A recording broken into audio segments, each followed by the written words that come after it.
and welcome to My Existential Crisis, the podcast where we talk about all the things that make us question our entire sense of self. My name is Madison Epley. And my name is Jarod Shark.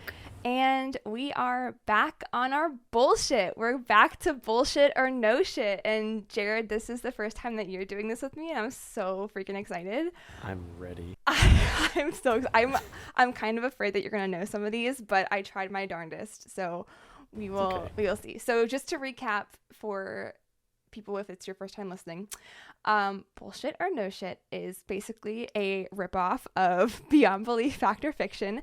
Haley and I talked about how we used to love that show whenever we were younger, and I've always wanted this to be more of like not just true crime and paranormal, but like anything that's kind of wild and crazy and fucked up. So this is just like an episode where I can cover a bunch of those types of things that are maybe like shorter and not worthy of a full episode.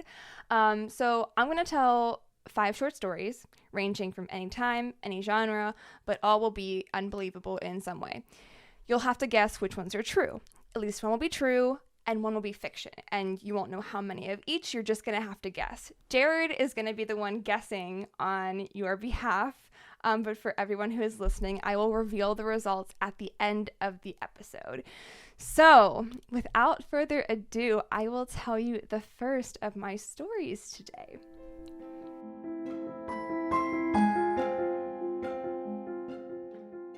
So, this first one I have titled, Don't Fall Asleep. I already don't like it. If it makes you feel any That's better, terrifying.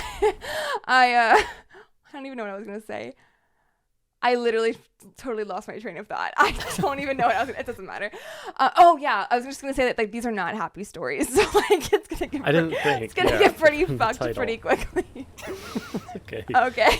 So, we have all heard of the incredibly fucked up stories from the Holocaust and the really terrible things that would happen to people who were captured during World War II, but the Nazis weren't the only ones who were conducting horrific experiments on people, although these were just like the stories that we hear the most of.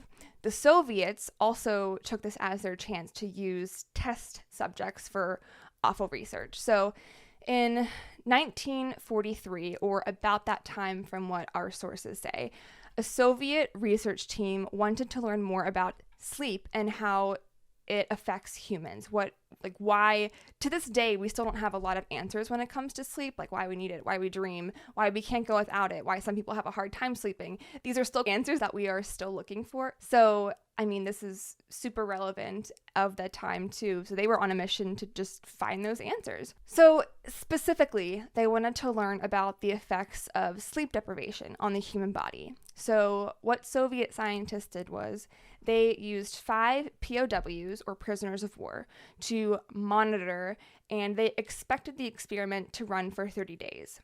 It would be 30 days without sleep. And these prisoners were kept sealed in a room, and they used this experimental stimulant on them. They both injected it in them to help keep them awake. They would like blast noise and music. In like periodic times, they might have some strobes on, or just like go in and like if they needed to like jolt them awake. But they kind of wanted to do like the bothering them as a last minute resort. They wanted to kind of like just let them stay awake on their own. So since they weren't super sure of how this stimulant was going to affect the participants, the scientists wanted to keep a close eye on their oxygen levels and their vitals to make sure that they were still like alive and healthy. In addition to keeping an eye on their vitals, there were microphones in the room for prisoners to communicate with the scientists on the outside, and there was also a small 5-inch thick glass window, which is what separated them. The room had books in it. There were cots without bedding, so if they wanted to lay down, they could, but they couldn't fall asleep. So they were made so they could rest, just like but uncomfortable the whole time. Exactly. Yeah. There was running water and a toilet, and there was enough dried rations to last all the prisoners for over a month. And I will say, one of the reasons why they were able to get people to do it, I mean, not that they really volunteered to do this because they were prisoners of war, but kind of an incentive was that they gave them more rations than they would if they were just in the POW camps. So scientists said, hey, if you last the 30 days and you just stay awake for 30 days, we will set you free. You'll be free. And of course, the prisoners were willing to do whatever it took to be set free. And of course, the Soviets were never actually going to let that happen. So for the first 5 days, everything was totally fine. The prisoners hardly complained, but the researchers noted that their conversations were turning a little bit darker as the days went on. They started to discuss more of their traumatic moments from their lives, friends who they had seen killed, people who they witnessed were tortured, or people who they had tortured themselves during the war, children being slaughtered innocently, etc. Dark things, terrible things, war stuff. By day 6, the prisoners started to get super paranoid with each other. They would turn away from each other, kind of like hide their rations, even though there was plenty for everybody. They would whisper into the microphones to the researchers. They thought that they could kind of somehow win the trust of the scientists if they would like turn on their fellow researchers and kind of make it seem like they were on their side. And this lasted for days. So on the 9th day, this is when the first prisoner started to scream. And he screamed for 3 hours. He would pace around the room, just constantly screaming until his voice was hoarse. Even whenever his voice was hoarse, he still continued screaming, or at least trying to, even though like all he could really get out were squeaks. And from this, the researchers suspected that he had torn his vocal cords. Also, slight tangent, vocal health is very important, people. Don't abuse your voice. You only have one PSA over. Cool. Okay. Even more strangely, the scientists noted that the other prisoners just didn't react to this. So some of them would like join in with the prisoner and scream as well. But overall, like they just kind of deadpan, did not really, they kind of just like ignored that person. At one point, there were 2 prisoners specifically who weren't screaming, but instead they ripped out book pages and they smeared their feces on it and put it over the glass window to keep the scientists from seeing in, presumably, to like give them privacy. I don't know if this was because of the paranoia or what, but soon after this, the screaming kind of stopped, and so did the paranoid whispering. They just got kind of really quiet. So they were still able to see in despite like the pages being up there.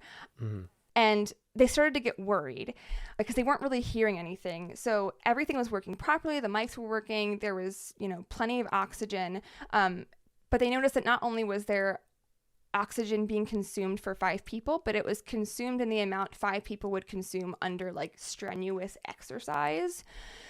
So it's day 14 now and they're worried. So they're like, hey, this is the point where we're going to interfere. Like we're going to step in, make sure that like everything is okay. So they use their intercoms and there was like, hey, I need you guys to react. I need to make sure that you guys are awake. You guys are going to be like messing up this experiment if you're not. Yeah. And they didn't really hear anything. So they're like, okay, it's time for us to go in and like, we have to intervene. So they announced this on the intercom that, hey, we're going to be coming in. And immediately the prisoners started to scream again and beg to stay in the room.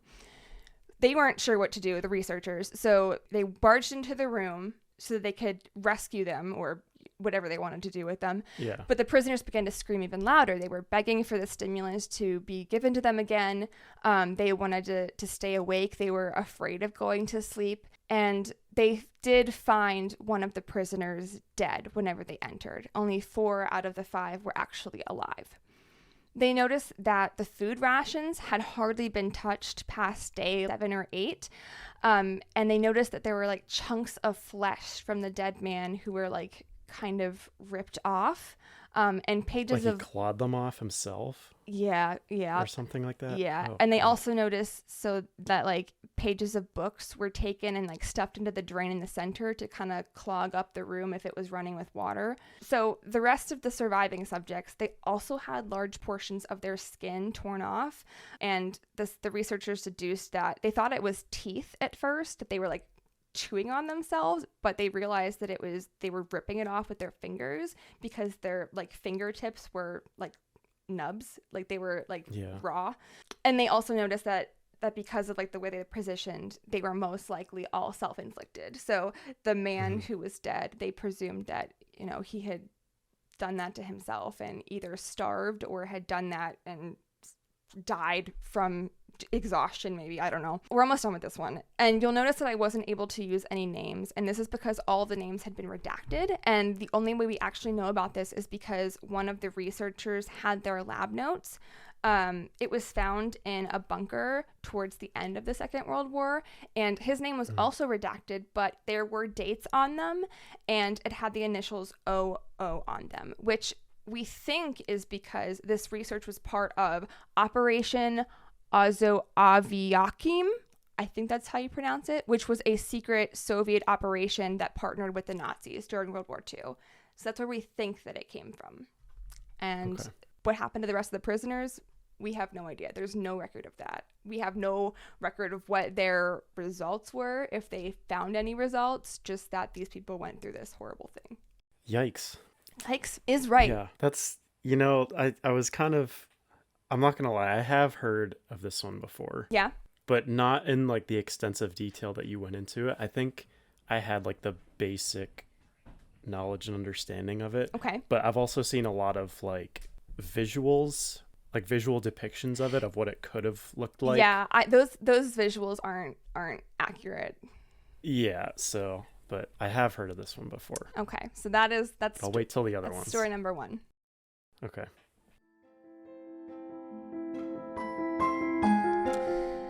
This next one is called Do You Really Want to Know? Do I? I don't know, Jarod. Do you? After that one? All right. Enora Petrova was born in Portland, Oregon, to Russian immigrants.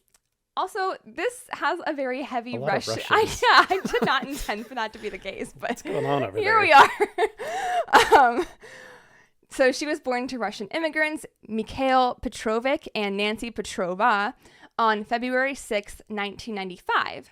At the age of 2, she became very sick with pneumonia, which resulted in a lung infection, and the doctor recommended exercise to help her work out her lungs a little bit more. From then on, her parents pushed her into figure skating, and at first this was just a hobby, but as Enora and her parents began to fall in love with the sport, the more they dreamed of Enora one day competing in the Olympics. And Enora loved this. She lived for competing. Her training regimen was so intense that she would wake up early before school to get an hour or two of practice time in, go to school, and then have more practice after school. So she was fully dedicated.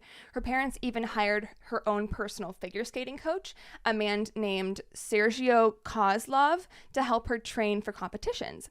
And again, this was rinse and repeat. This was her life, and she loved doing it. Some might say this was too much for a child, but she was all about it. She was dedicated to improving.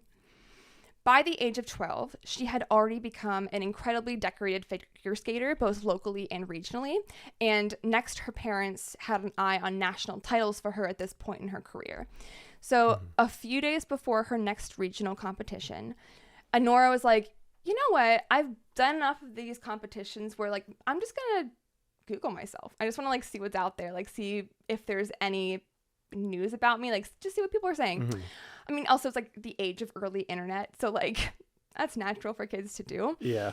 But she was surprised when, along with like the news articles that she saw of herself that one would typically see, she found a Wikipedia page that was created of her. And it wasn't anything much, but it had her name, her place of birth, her parents' names, like the typical biographical stuff, like the very basics, nothing too in depth, and then like a list of the competitions she had won at this point. Again, all of this was pretty standard, nothing like that you couldn't find in news coverage from her, from like newspapers or television or whatever. There was one thing that she did notice, and that it listed her as the winner for an upcoming regional competition. And obviously this hadn't happened yet. She had not competed yet. So she thought maybe like someone was just trying to encourage her. And she wasn't the one who made the page. So she thought like maybe her parents did it. But when she asked them, they denied it. Although they did think it was very sweet that someone was keeping up with their daughter's accomplishments and like was following her and her career so far. It kind of like gave them excitement about like, yeah, she's this budding figure skater. A few days later, she ended up winning her regional championships, just like the Wikipedia said.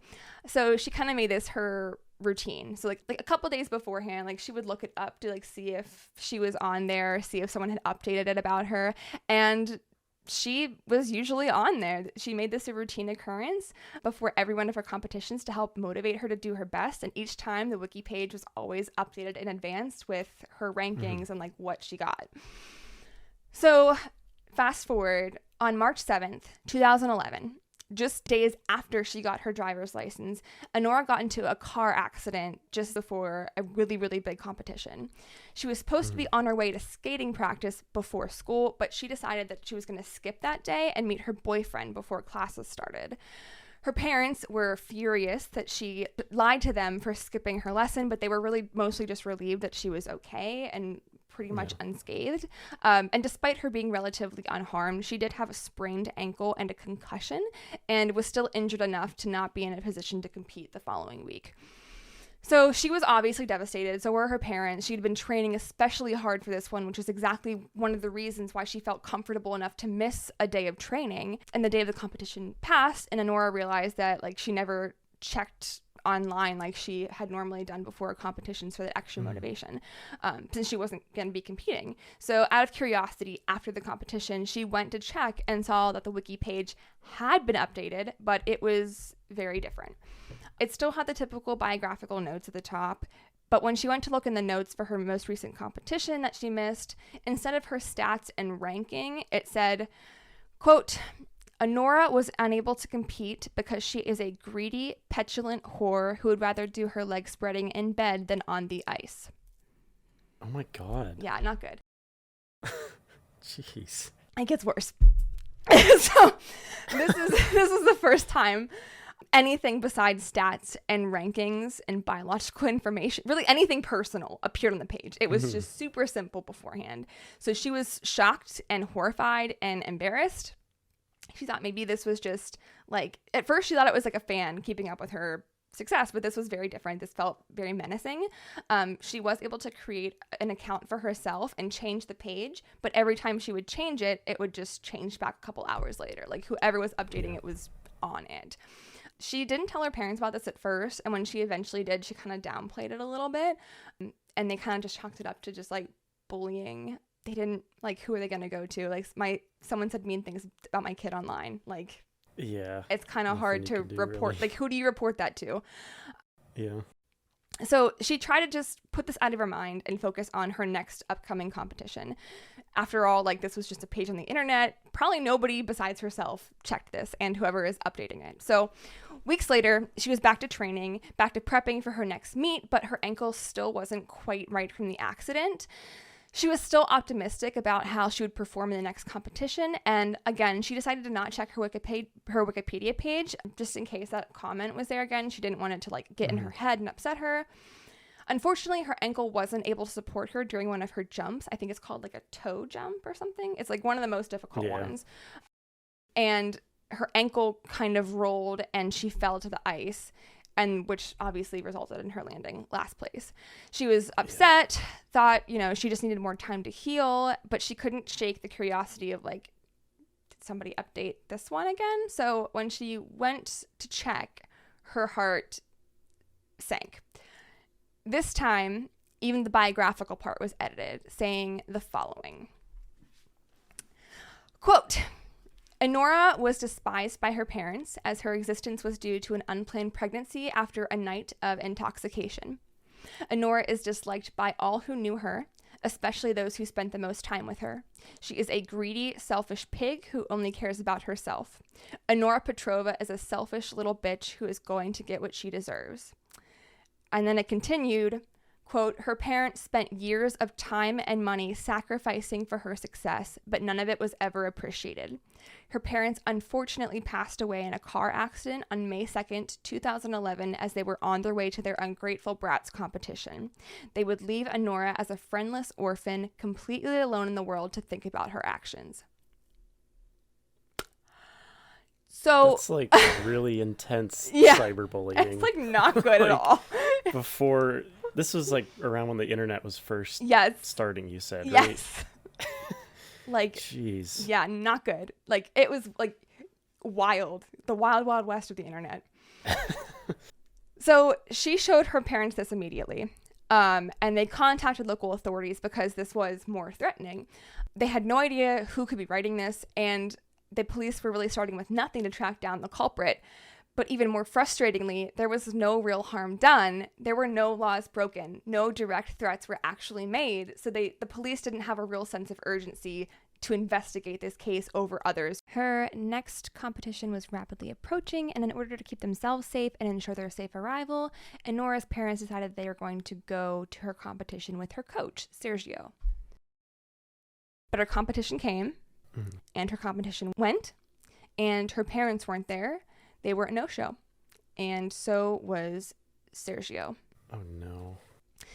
The following day, police show up at Sergio's house to question him and, being the last one to see her parents alive, but he was already gone. After some time, they were able to get a warrant and search his home, and within days, they were able to trace the wiki IP address back to him, as he was the one who was updating the page. So, in short, from the circumstantial evidence that we were able to collect, basically, he had been obsessed with her from a young age because he had been training with her for a very young age, and he got really jealous whenever she saw somebody else, thinking that she should only see him, and especially whenever that someone else led her to fail her competition. Essentially, he decided that she needed to be punished. The bodies of Enora's parents were never found, but they are presumed dead. So Enora did end up becoming an orphan, and she moved in with a great aunt across the state. And being traumatized with all of this, she just gave up figure skating and just kind of went under the radar. They were never able to find Sergio, but even if he had been found without a body, everything else is really just circumstantial, and I don't really know if they'd be able to prosecute it anyway. So Enora was able to go in and delete the page, and it was never restored or updated after that.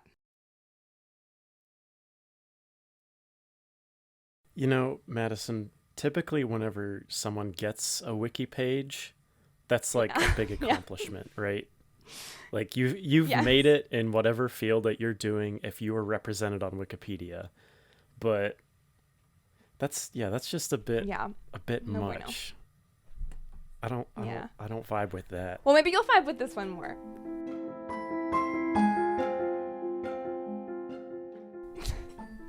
So this one isn't as bad. It's called What's the Scoop? So we're going to 1956. The SS Andrea Doria was a beautiful 697-foot sea liner, and it was considered to be Italy's largest, fastest, and safest ship. There were 3 swimming pools on the decks for passengers to enjoy, and it was actually dubbed a floating art gallery due to its paintings, tapestries, and murals. The ship also had 2 radar screens, which is relatively new technology at the time, and the hull was divided into 11 watertight compartments. Having already completed 100 transatlantic trips safely, there was no doubt whatsoever that the 101st trip wouldn't be the same. But as we know from history and ships, nothing is guaranteed out on the ocean. So, on July 25th of that year, the ship set sail off the new eastern coast of the U.S. in heavily trafficked waters. Basically, a lot of ships were going through those parts. The same day, a 524-foot Swedish liner called the Stockholm took off from New York to go home to Gothenburg. Soon after, a heavy fog rolled in, but neither ship was following the proper rules of the road for ocean travel. So the first ship, the Andrea Doria, they did follow protocol for the most part. The captain slowed the ship down and turned on the fog whistle, but they still wanted to stay on the schedule, so he only slowed the speed down a little bit, but not as much as he should have.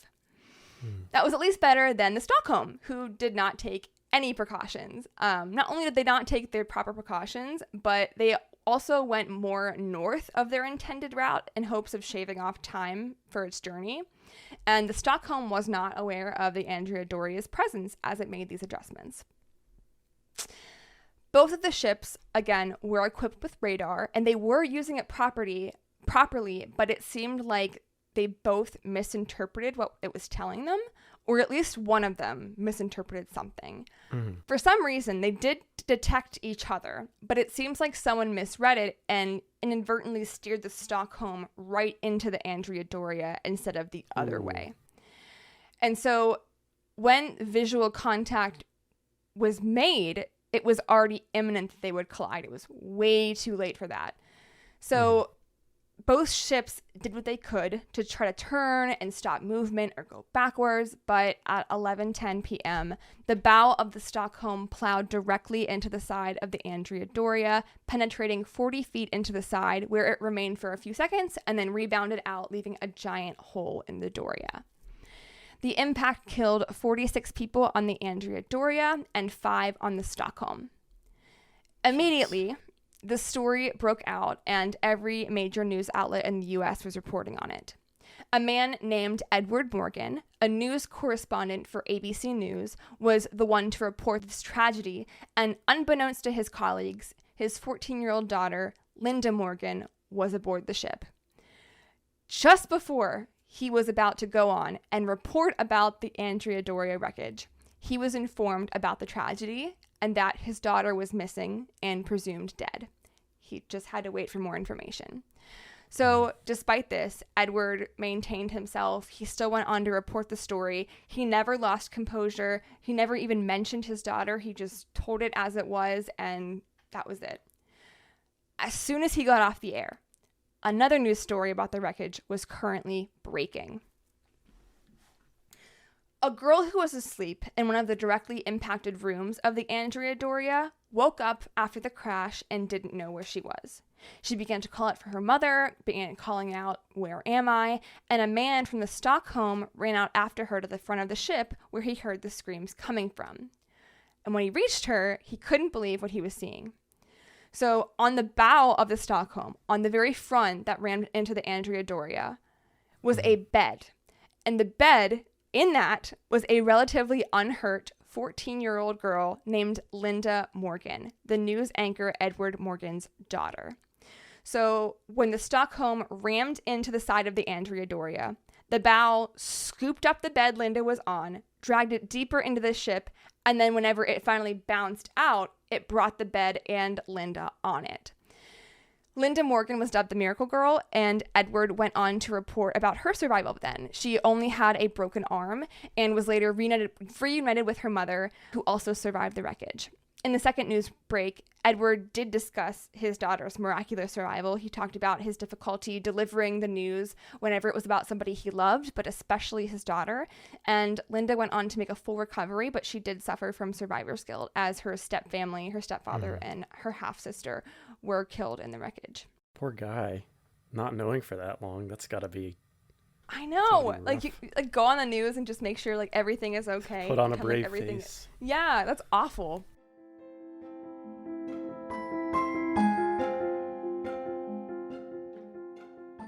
This one's probably my favorite.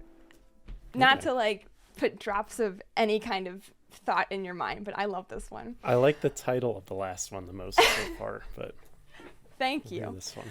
So I couldn't think of a title for this. I couldn't choose, rather. It's either Don't Fuck with Doug or You Should Have Seen the Other Guy. You can choose. Okay. Everyone you like the best. Don't Fuck with Doug. I like that. Don't Fuck with Doug. Cool. Yeah.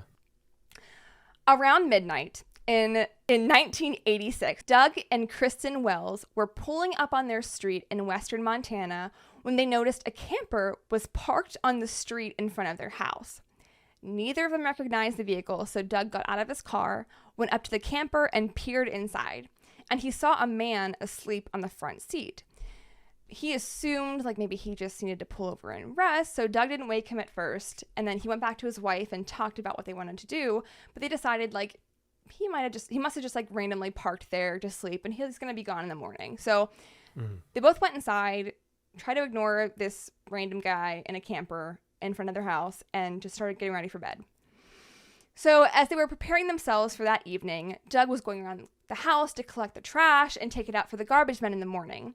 And when he went outside, as soon as he stepped out, he saw the same man who had been sleeping in the camper now standing at the bottom of his steps. Obviously, he's startled. He yells out to the man and asks him, "What are you doing?" And immediately the man puts his hands up. He says, "I mean no harm. My name is Wayne Nance. He said he was actually Kristen's co-worker at the local furniture store in town. And Wayne said he was driving down their street earlier that evening, and he noticed someone was walking around their property and peering into the windows of their house. And he said that he knew it was their house, but he didn't see Kristen's car, and it didn't look like anyone was home. So he thought he was just going to park outside the home until the couple returned to try to scare the intruder away with his presence. But waiting for the couple to return, Wayne said he fell asleep in his camper, which Doug saw him asleep in his camper. So, like, that makes sense. Yeah. Obviously, Doug was very caught off guard by this whole story. You know, there's a random man in front of his house telling him about another man who was looking into his house earlier that day. So he just doesn't know what to think. So Doug is like, did you see the man after this? Wayne says no, it was too dark and he didn't have a flashlight. But Wayne suggested, hey, why don't you grab some flashlights from inside the house and I'll help you look for this guy on the property. So Doug agreed and welcomed him inside while he was like finding the flashlights. But the minute Wayne stepped in the door behind Doug, he closed the door, took out a metal pipe he was hiding, and bashed Doug with it over the head. Oh. Startled, obviously, like, what the fuck? Doug turned around and Wayne hit him again, this time in the front of the face, directly with the metal pipe. Ow. And before long, the two of them were struggling on the ground. Kristen obviously hears this commotion, comes running down the stairs to find her husband, bleeding profusely from his head on the ground, trying to protect himself, while her coworker, for some reason, is standing over him by the door, just beating the shit out of him. So before she could do anything, Wayne noticed her, pulled out a pistol, and told her that she had to tie up her husband's arms and legs. Again, in shock, she doesn't know what's happening, just that her random coworker is here beating up her husband. She thinks, like, this has to be just a robbery. It's going to be over once he takes what he wants. So she ties up her husband as she was told. Wayne then takes Kristen back up to their bedroom and tied her up as well. After that, he comes back downstairs to Doug, pulls him down to the basement, and ties him to a pole. This is where Wayne continuously, savagely beats him with the metal pipe before finally pulling out an 8-inch blade and stabbing Doug deep in the chest with it.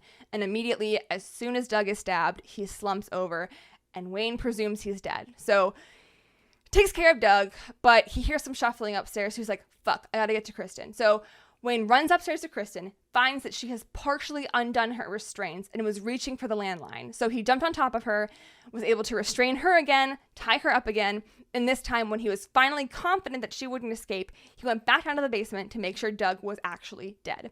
And again, Doug was slumped over, the same position he was left in, assumed dead. Mm-hmm. But he wasn't. Don't fuck with Doug. Don't fuck with Doug. Wayne went back upstairs, this second time to assault Kristen, and despite his horrific head injuries, stabbing in the chest, and overall damage to his body, Doug was able to wriggle out of his restraints, hobble over to a workbench that he had.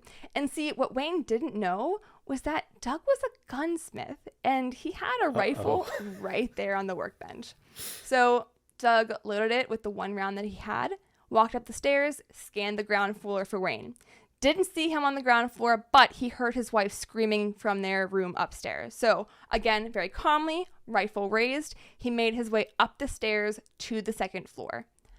For reference, their second floor hallway had a right and a left side that both of them were out of sight from the stairway. So you could hear people, but you really just saw the stairway. Yeah. So as Doug has his rifle raised on the stairs, he hears his wife in their bedroom on the left, and he hears heavy footsteps running down the hallway to the landing where Doug is. Again, still can't see him, can only see the top of the landing. So Doug waits patiently until he has Wayne in his sights, and as soon as Wayne rounded the corner with his knife raised to come and get Doug, Doug fired one shot right in the stomach. Shocked at what just happened, Wayne staggers backwards, while Doug, only having the one round, turned his gun around like a baseball bat and started to smash Wayne in as he continued to just like stumble and fall backwards down the hallway to where Kristen is. Yeah. So Wayne manages to get away briefly. He runs into their bedroom where Kristen is, still tied up, grabs his pistol and fires 3 times at the door where Doug is now standing.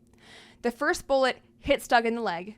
The other 2 miss, and Doug is unfazed. Simply walks up to Wayne and starts bashing his head in with his rifle. He actually beats him so hard and so many times that the stock of the rifle explodes and the metal of the rifle is bent like an L. At some point during Wayne getting savagely beaten, he drops his pistol. Doug sees this and he fires the remaining rounds into Wayne's head. Police and paramedics rush to the scene. All 3 people are taken to the hospital to be treated for their injuries. Doug and Kristen make a full recovery, while Wayne died the following day. So, like, what the fuck happened? Like, who is this guy? What an alpha. Like, what happened? So, the police are doing some digging to find out who this guy was, and, like, why in the hell would he come into this guy's house and do this? For no reason, apparently. Well, it turns out he was a serial killer who is connected to at least 6 cold cases from 1974 to 1986. But now that he was dead and unable to confess, the actual number could be much higher. That's the story. This was Wayne? Yes. The serial killer? Okay. It sounds like a slasher movie. It does, doesn't it? Where, like, yeah, Doug just miraculously comes back on the brink of death and I know. just destroys this guy. Jeez, that's gratuitous. I like that one, though. Yeah, me too. It was very satisfying.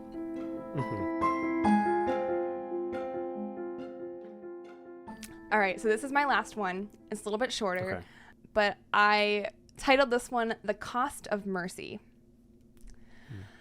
On September 28th, 1918, this is during World War I, British soldier Henry Tandy found himself in a trench in northern France.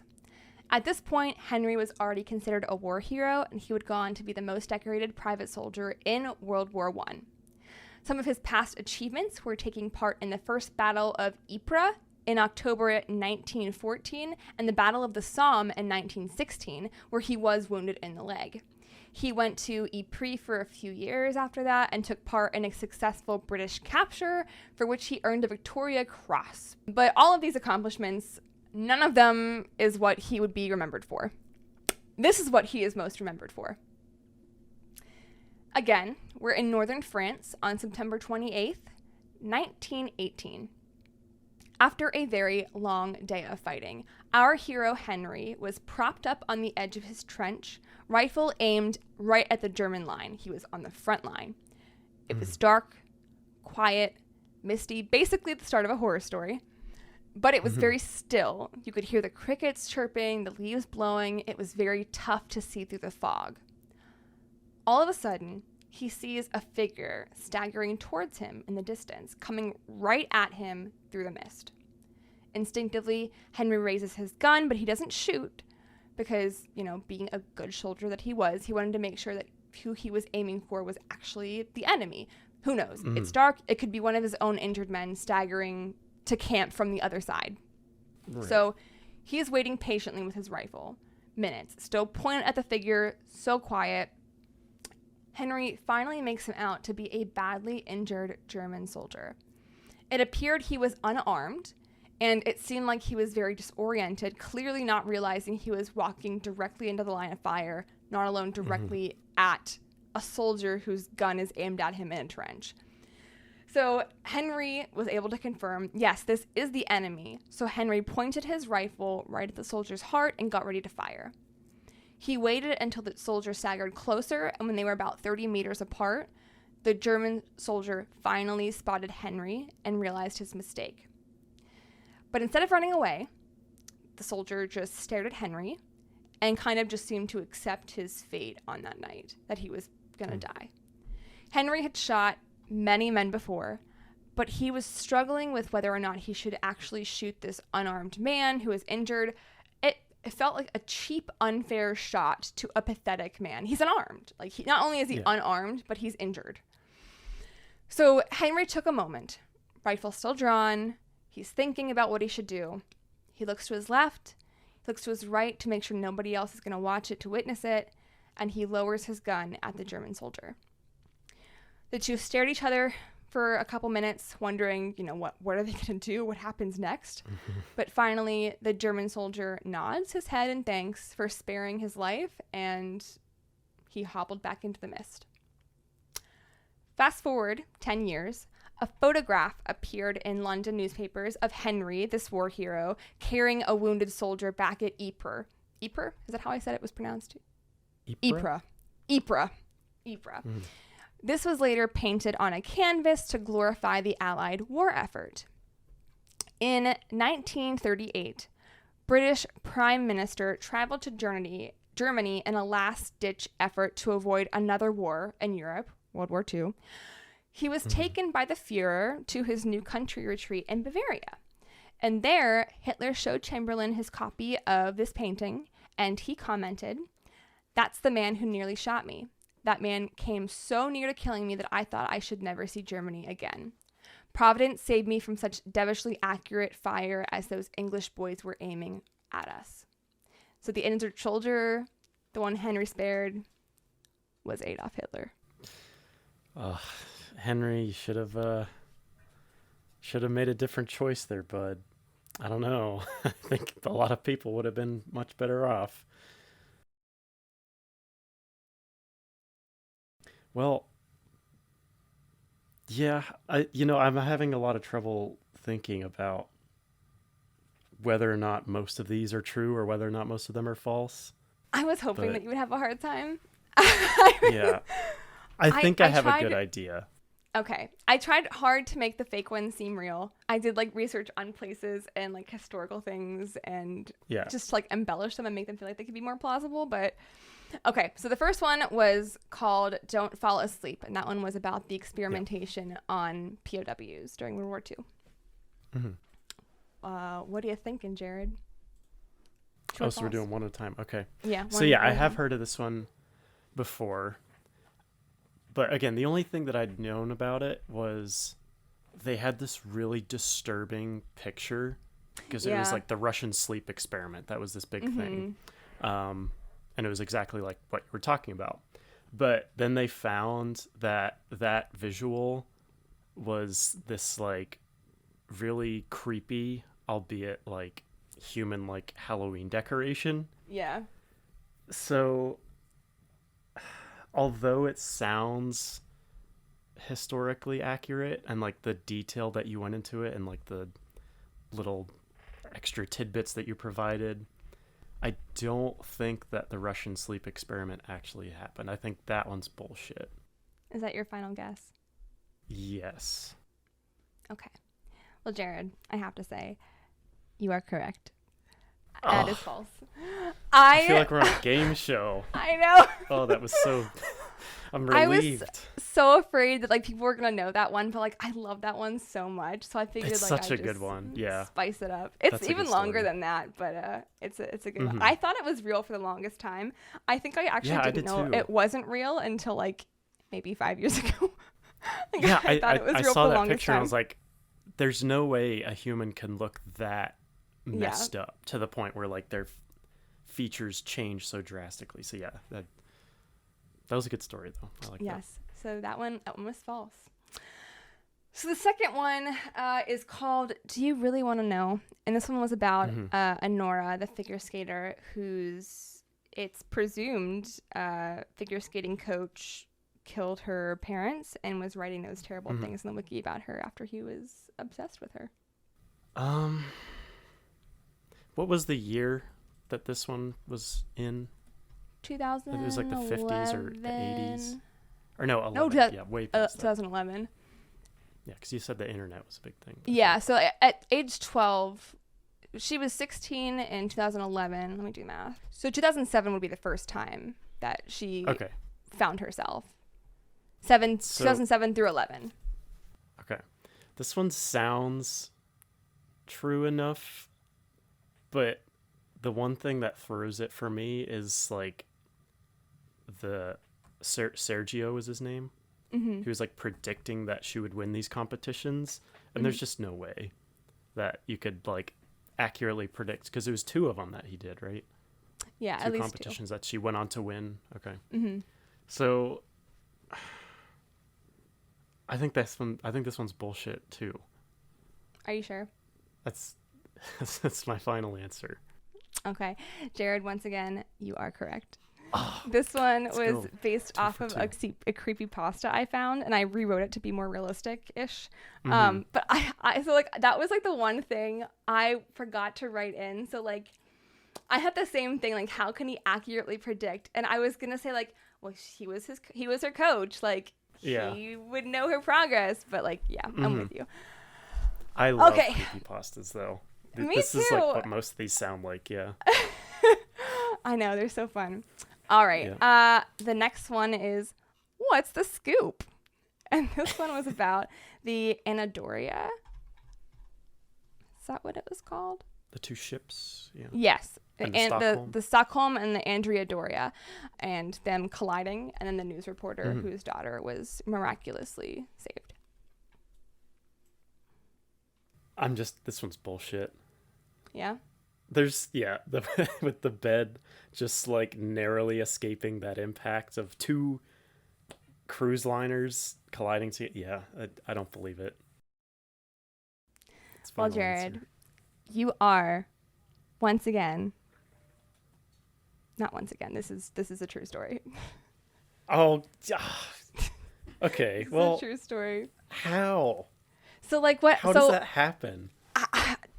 It scooped the bed up and back to the other ship. What happened? So it was like a couple stories, I guess, that it rammed into the ship. It ran into the side of it. So I guess whenever it rammed in, I don't know how bowels are shaped, but however it was shaped, it came up and like pushed her further in and then like pulled her back out. And she was just like miraculous. I don't know. That's what the explanation was, but that was, you can see like the most confident the crash. on this one. Yeah, I saw your face. You're like, okay. Yeah, no way. All right. Yeah, so that one was true. Okay, number 4, don't fuck with Doug. The guy who just seemingly like does not die. I really, really like this one. I feel like I'm really skeptical about all of these. Okay. Because I feel That's like fair. there was 1 true and then the rest are false, or maybe there's 2. I just wanted to know like where Wayne got all these weapons from. First he had like the pipe he brought in, then he had the pistol, then he pulled out his 8-inch blade. It's like Clue. He had all of the weapons in his pocket. Yeah, he's got just pulling out of random places. The lead pipe, he's got the knife, Jeez. he's got the gun. It's like got all the weapons from Clue. I think this one's bullshit. Yeah. Final guess. I'm going to ask you if it's your final guess after every one. So I'm going to, if you're hesitating. Okay. I'm just going to be really skeptical on these. This one's bullshit. All right, Jarod. This one is true. Okay, well, I'm really glad that I'm wrong about this because Doug is my hero. Isn't that awesome? I love this one. Yeah, Doug is the hero. And that man was presumed to be a serial killer. Crazy stuff. All right. Very last one.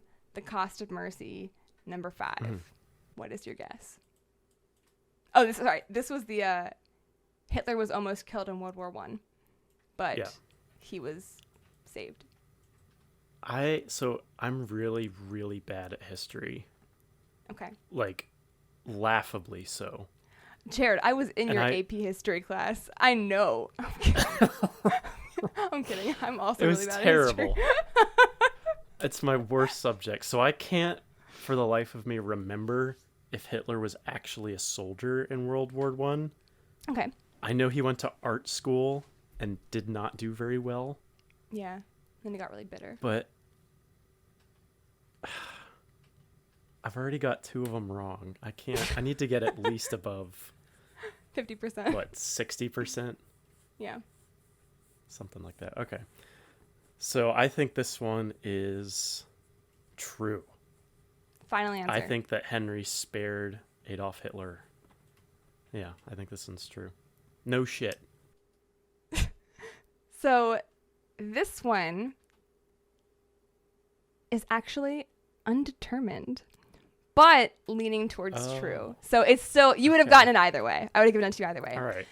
Cool. So it was originally a true story, but I was digging into it and there is like kind of disputed. So I have here, I have like pros and cons. So pro, the encounter, it is still in dispute, although there is evidence that Hitler did have a reproduction of that painting, which was very strange, especially for a man who had been furious and devastated by the German defeat at the Allied hands in World War I. And this was depicting an Allied victory, like Allied success. So like, why would he have this painting? And it was also said Hitler was a soldier, and during his time as a soldier in World War I, he said the experiences of his battle, first the glory and then the disillusion and despondence, would color the rest of his life and career. And he admitted that after leading his country into another devastating conflict, quote, when I returned from the war, I brought back home with me my experiences at the front, and out of them I built my National Socialist community. On the con side, it's likely that Hitler specifically picked that date after seeing how decorated of a soldier Henry was. He might have just been more calculated and made it seem like he was the chosen one to fit his narrative. And Hitler also looked much different whenever he was in the war. So like, it's kind of impossible to, we're really having to take Hitler's word on this, that Henry is the one who saved him based on the picture and the photograph, because there's no way that Henry would be able to tell that was Hitler, both because it was dark and because at the time he had like this like handlebar mustache, like not the typical Hitler one that we know of him as. So like he just looked completely different. But yeah. Okay. So that's that. It could be true. It might be true. Yeah, exactly. That one was a little tricky. But yeah, that's what I've got for you, Jarod. That was fun. Thank you. I thought I was so confident about all of them, though. I still can't believe that during the third Stockholm one. I was like, okay, sure, just go ahead and scoop up that bed. Broken arm, nothing else. Yep, it's fine. Unscathed. She did get PTSD. So like, there's that. Okay. Like survivor's guilt. I just feel bad. I think I saw that her husband was the mayor of New Jersey at some point. He was a mayor of some kind. I don't know. Just moving up in the world. Yeah, I know, right? Broken arm, shipwreck, mayor's wife. Yeah. Well, thank you, Jarod, for joining me this week. I really appreciate it. Thanks this was for super having fun. me. Yeah. If you are looking for more of us, you can find us at ME Crisis Pod on Facebook. Probably not Twitter anymore, or whatever Elon wants to call it. And Instagram. X. Still call it Twitter. Don't call it and X. yeah, like, how can you? I don't get it. I don't understand It's so stupid. I saw this meme where like, you know how people buy plants and they try to return them. It was a picture of Elon Musk holding a plant, and he's like, "It was alive when I bought it." And it's just a dead plant. I didn't know people tried to return plants. Oh yeah, yes, it's very common. Okay. Sometimes they'll even have like a warranty date, like if like 30 days and it's dead, like bring it back and we'll give you a new one. But like, cool.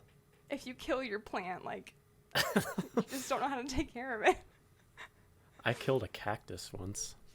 I thought you were gonna say cat at first, and I was cactus. Like, Jarod, that is not. No. What My this God, is about. no. I killed succulents all the time. I can't keep them alive. Yeah, they're really hard to kill, but yeah. I killed them. Yeah. Did you overwater it? I think I did. Yeah, because they're like, you don't need to water it that much, and I was like, I'll do once a month. And then that was apparently too much for it. I couldn't take it. Yeah.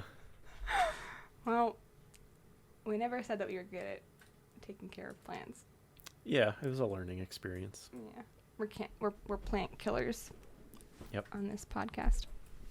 All right. Well, thank you. I will let you head back to all the fun things that you're doing at home, Jarod. And I'll see you next time. See you next time.